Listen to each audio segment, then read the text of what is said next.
അല്ല, അവർ സംപൂജ്യരാകുന്ന party EP ജയരാജന്റെ പാർട്ടിയാ, ഗോവിന്ദൻ മാഷ പാർട്ടിയാ. അത് പക്ഷേ ഈ ബംഗാളിലും ത്രിപുരയിലും അവർ പൂജ്യരായി മാറാൻ ഒരു 10-34 വർഷം എടുത്തിട്ടുണ്ട്. പക്ഷെ പിണറായി വിജയൻ 10 വർഷം കൊണ്ട് ബംഗാളിനോട് തുല്യമാക്കാൻ, ബംഗാളിനോടും ത്രിപുരയോട് സമാനമാക്കാൻ ഒരു 10 വർഷമേ വേണ്ടി വന്നുള്ളൂ എന്ന് മാത്രമേ ഉള്ളൂ. അത് അവരുടെ ഭാവിയെക്കുറിച്ച് ജയരാജൻ പ്രവചിച്ചതാണ്. അത് അദ്ദേഹത്തെ നേരിട്ട് CPM കുറിച്ച് പറയാൻ പറ്റാത്തത് കൊണ്ട് ഞങ്ങളെ തലയിൽ വെച്ചതാണ്. അത്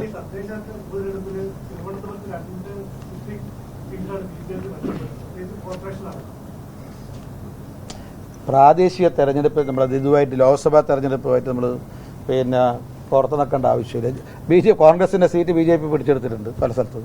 മട്ടന്നൂർ മുനിസിപ്പാലിറ്റിയിൽ കോൺഗ്രസിന്റെ സിറ്റിംഗ് സീറ്റ് BJP പിടിച്ചെടുത്തിട്ടുണ്ട്. പക്ഷെ അതൊക്കെ നമ്മുടെ പ്രാദേശിക തെരഞ്ഞെടുപ്പാണ്. പ്രാദേശിക തെരഞ്ഞെടുപ്പിലെ രാഷ്ട്രീയമല്ല. അപ്പോൾ ഇത് നമ്മുടെ ഘടകകക്ഷികൾ ഇവിടെ BDJSന് പുറത്ത് JRP, നമ്മുടെ JRP, അതേപോലെ തന്നെ nationalist Kerala Congress, Kerala Kamaraj Congress, LJP, RLJP, socialist Janata Dal, അതേപോലെ തന്നെ ശിവസേന, ഷിൻഡെ ഗ്രൂപ്പ്, ഇത്രയും ഘടകകക്ഷികളാണ് ഇപ്പോൾ ദേശീയ ജനാധിപത്യ സഖ്യത്തിൽ കേരളത്തിലുള്ളത്.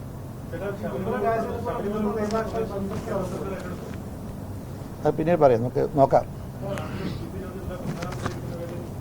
ഓക്കെ, അത് ഇതിന്റെ പിന്നീട് ആലോചിക്കാം. നമ്മളിപ്പോൾ നമ്മുടെ തെരഞ്ഞെടുപ്പാണല്ലോ ഇപ്പോൾ ചർച്ച ചെയ്യുന്നത്.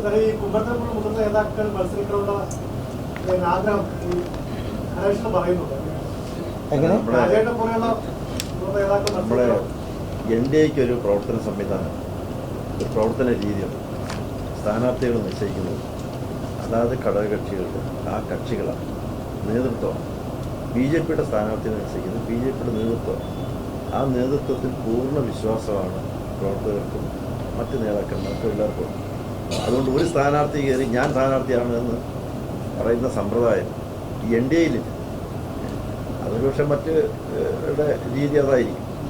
പക്ഷെ ഞങ്ങളെ സംബന്ധിച്ചിടത്തോളം നേതൃത്വം എടുക്കുന്ന തീരുമാനം എന്താണ്? നേതൃത്വത്തിന് വിടുകയാണ്, എല്ലാ ഘടകകക്ഷികളുടെ നേതൃത്വത്തിന് വിടുകയാണ്.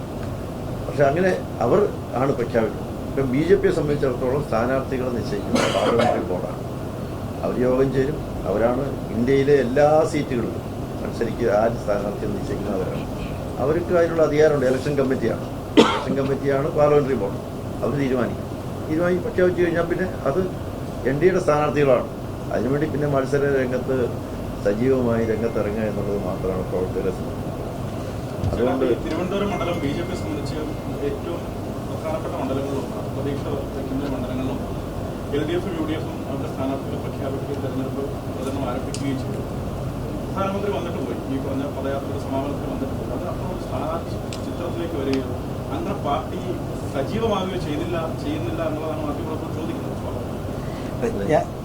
നിങ്ങളുടെ ആശങ്കയും നിങ്ങളുടെ ആ ഒരു കാര്യത്തെ സംബന്ധിച്ചിടത്തോളം ആശയക്കുഴപ്പവും എല്ലാം കുറച്ച് ദിവസത്തിനും തീരും.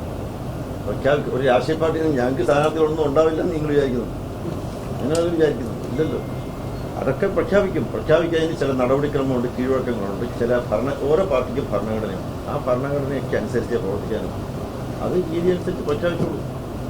ഇതൊക്കെ കുറച്ചു കാലത്തേക്ക് അങ്ങനെ സംഭവിക്കുന്നു എന്നല്ലാതെ അപ്പോൾ താമസിക്കുന്നതെന്ന് വെച്ച് കഴിഞ്ഞാൽ അത് അതിനൊരു പ്രോസസ്സുണ്ട്. ആ പ്രോസസ്സ് ആണ് ഇപ്പോൾ നടന്നുകൊണ്ടിരിക്കുന്നത്. അത് പഠനം പൂർത്തിയാക്കി സ്ഥാനാർത്ഥികളെ പ്രഖ്യാപിക്കും. ഈ നടി ശോഭന മത്സരിക്കാൻ ആവശ്യപ്പെട്ടതായിട്ട് സുരേഷ് ഗോപി പറയുന്നു. ശോഭന മത്സരിക്കില്ലെന്ന് ശശി തരൂർ പറയുന്നു.